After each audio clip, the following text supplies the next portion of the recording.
بسم اللہ الرحمن الرحیم۔ اللہ تعالیٰ نے قرآن پاک کی سورۃ مومن میں ارشاد فرمایا ہے، کیا تم یہ خیال کرتے ہو کہ ہم نے تجھے بیکار پیدا کیا اور تمہیں ہماری طرف لوٹ کر نہیں آنا؟ اللہ تعالیٰ نے قرآن پاک میں انسان کی تخلیق کا مقصد بیان فرمایا کہ ہم نے انسان کو صرف اپنی عبادت کے لیے پیدا کیا، اور ساتھ ہی اللہ تعالیٰ نے انسان کی موت کی گھنٹی بھی بجا دی کہ ہر انسان کو مرنے کے بعد ہماری طرف لوٹنا ہے اور اپنے اعمال کا بدلہ لینا ہے۔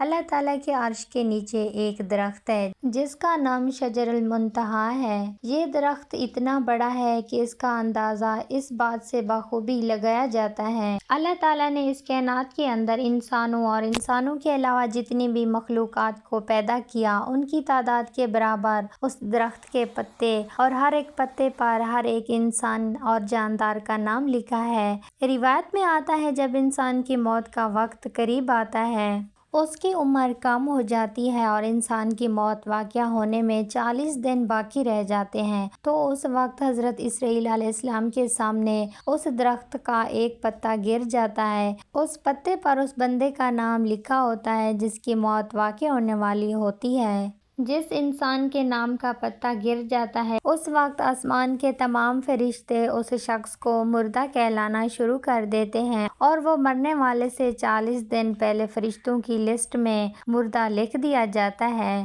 اسی طرح وہ انسان جس کے نام کا پتا گر جاتا ہے، وہ دنیا میں 40 دن تک زندہ رہتا ہے، اور جب اس کی زندگی کے 40 دن پورے ہو جاتے ہیں تو مالک الموت اس کے پاس آتے ہیں اور اس شخص کے سامنے آ کر بیٹھ جاتے ہیں۔ جب وہ شخص مالک الموت کو دیکھتا ہے تو ان کو دیکھ کر گھبرا جاتا ہے اور ان سے پوچھنے لگتا ہے کہ کون ہو تم؟ تو مالک الموت کہتے ہیں کہ میں مالک الموت ہوں اور میں تمہاری روح قبض کرنے کے لیے آیا ہوں۔ مالک الموت کی یہ بات سن کر وہ مرنے والا شخص اپنے منہ کو پھیر لیتا ہے۔ اس وقت مالک الموت اس مرنے والے شخص سے فرماتے ہیں، کیا تم مجھ کو نہیں جانتے؟ میں وہ ہوں جس نے تمہاری اولاد اور تمہارے ماں باپ کی روح کو قبض کیا، اور آج وہ وقت بھی آ گیا جب میں تیری روح کو قبض کروں گا اور تو دیکھ لے گا۔ اس کے بعد مالک الموت اس مرنے والے شخص سے پوچھتے ہیں، تم نے دنیا کو کیسا پایا؟ تو مرنے والا شخص کہے گا، میں نے دنیا کو بے وفا۔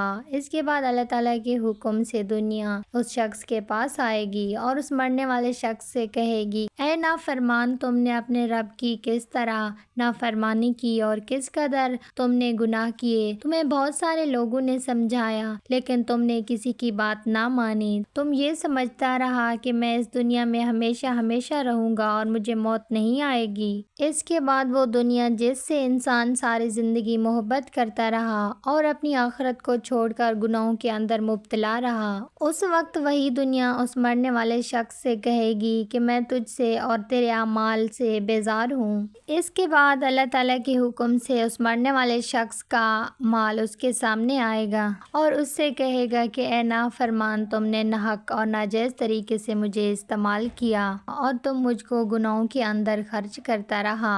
اگر تم اپنا مال غریبوں میں خرچ کرتا تو آج تیرے کام آتا۔ دوستو، اس کے بعد مرنے والے انسان کی زبان بند ہو جاتی ہے اور اس کے بعد 4 فرشتے اس کے پاس آتے ہیں اور سلام کرتے ہیں۔ جب پہلا فرشتہ آتا ہے تو مرنے والے شخص سے کہتا ہے، اے اللہ کے بندے، میں تیری روزی کا موکل فرشتہ ہوں۔ میں نے پوری زمین میں مشرق سے لے کر مغرب تک تیرے رزق کو تلاش کیا، مگر تیری روزی کا ایک بھی لقمہ میں نے کہیں نہیں پایا۔ اس کے بعد دوسرا فرشتہ آتا ہے اور اس مرنے والے شخص سے کہتا ہے، اے اللہ کے بندے، میں تیرے پانی پر موکل فرشتہ ہوں۔ میں نے پوری زمین میں مشرق سے لے کر مغرب تک تیرے پینے کے پانی کو تلاش کیا، لیکن تیرے پینے کے لیے مجھے ایک بھی قطرہ نہ ملا۔ پھر اس کے بعد تیسرا فرشتہ آتا ہے، اس مرنے والے شخص سے کہتا ہے، اے اللہ کے بندے، میں تیری سانس پر موکل فرشتہ ہوں۔ میں نے پوری زمین میں مشرق سے لے کر مغرب تک تیری سانس کو تلاش کیا، مگر تیرے لیے ایک بھی سانس نہ پایا۔